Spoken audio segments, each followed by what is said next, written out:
Hey everybody, Brandon Jacoby here from the Creative Youth, and today I have a tutorial for you on how to do just some basic editing inside of Adobe Photoshop Lightroom 4.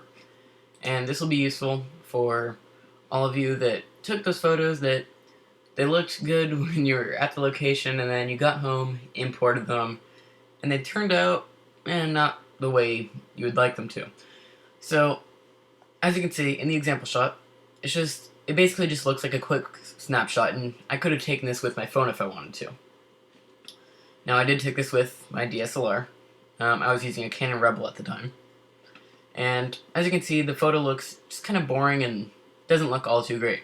So hopefully we can change that today in Lightroom. So I'm going to start off here in the Develop panel. And I'm going to start off with some basic white balance adjustments, and you can use the two sliders up here to do that. So this whole photo is looking a little bit too blue, so I'm going to drag it to the right a little bit, just to warm that up a little bit. And it's also looking a little bit too green, so I'm going to drag that to the right a bit also. So that's pretty much it I need to do for the white balance. Now I'm going to come down here to exposure, and I'm going to brighten up my exposure a little bit. Do something like 0.25. Now I'm going to add some contrast. And that's starting to look good as far as contrast, but it introduced some vibrance that I really don't want, so I'm just going to take the vibrance slider and lower it a little bit. Just like that. Now I want to play around with these four sliders right here. So I'm going to start with highlights, and I'm going to drop that all the way to the left. And what that'll do is it'll bring back some of the detail in the sky. So now I'm going to play around with the shadows. I'm going to open those up a bit. And then I'm going to play with the whites a little bit, and also going to boost those.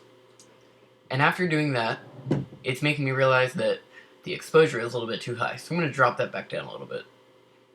Somewhere around there. Now I'm going to take the black slider and drop those a little bit. Somewhere around there. Now I'm going to add a lot of clarity, and now I'll bring in some detail to those rocks. Alright, so now I'm going to scroll down here to my HSL and color tab, and I'm going to start on HSL, and in the hue section I'm going to take my orange slider, which since most of the rocks are orange, and I'm going to drag them around a little bit, maybe a little bit to the left, and I'm going to take the red slider, drag those a little bit to the right. Now I'm going to go to the saturation section, take the oranges, drop the saturation a little bit, just like that. And now I'm going to come down here to split toning. And what split toning is going to allow us to do is it's going to allow us to take all the shadows and basically tone them with a color. So I'm going to, or the highlights. So I'm going to use the highlight section, and we're going to play around with the sky and hopefully make it a little bit more blue. So we're going to change the hue of the highlights to a nice blue color, somewhere around 215. Now we're going to bring in the saturation.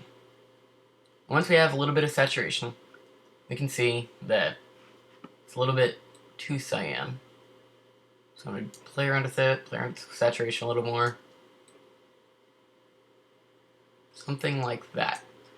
Now as you can see, it turned the rocks blue. So we're going to take the shadow slider and make them a little orange. Now we're going to play around with the balance and make that so it's just on the sky.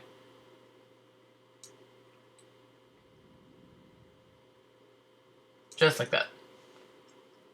So now I'm going to come down here, add some sharpening. Just basic sharpening, nothing like that.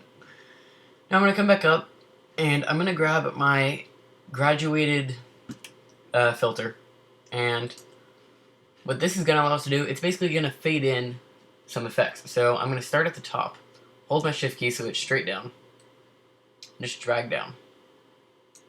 Just so it fades that on the sky. And I'm going to reset all the effects here by just double clicking on the effects label, and that's going to reset all the effects inside of this.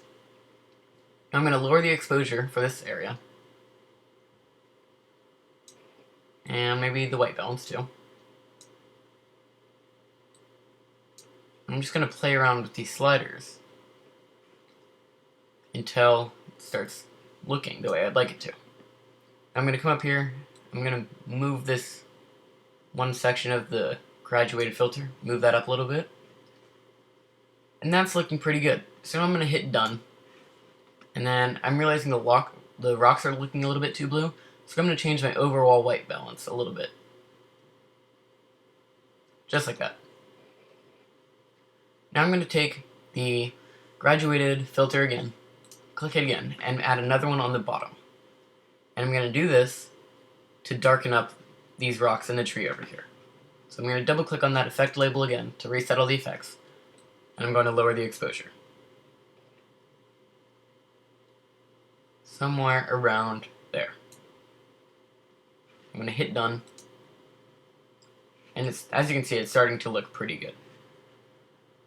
So now I'm going to scroll down here all the way to the bottom, all the way to effects. And I'm going to finish off this photo with a nice vignette. So I'm going to put the amount to the left a little bit.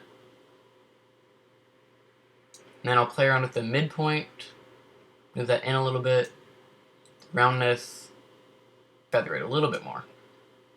Add some more amount. There we go. So as you can see, this photo is looking at least decent now. So I'm going to give you a quick before and after by coming up here, and I'll turn off, let's see, we'll make a virtual copy of this, and then we will reset the photo. So this will make it so we can have a before and after. So this is the before photo, and then this is the after photo. And as you can see, if I just jump back and forth, the photo is looking a lot nicer. So I hope you learned something from this. I hope you can take this and apply it to your own photos, and I hope you learned the basics of photo editing inside of Adobe Lightroom 4. Thanks for watching, and thanks for checking out The Creative Youth. I'll see you guys in the next one.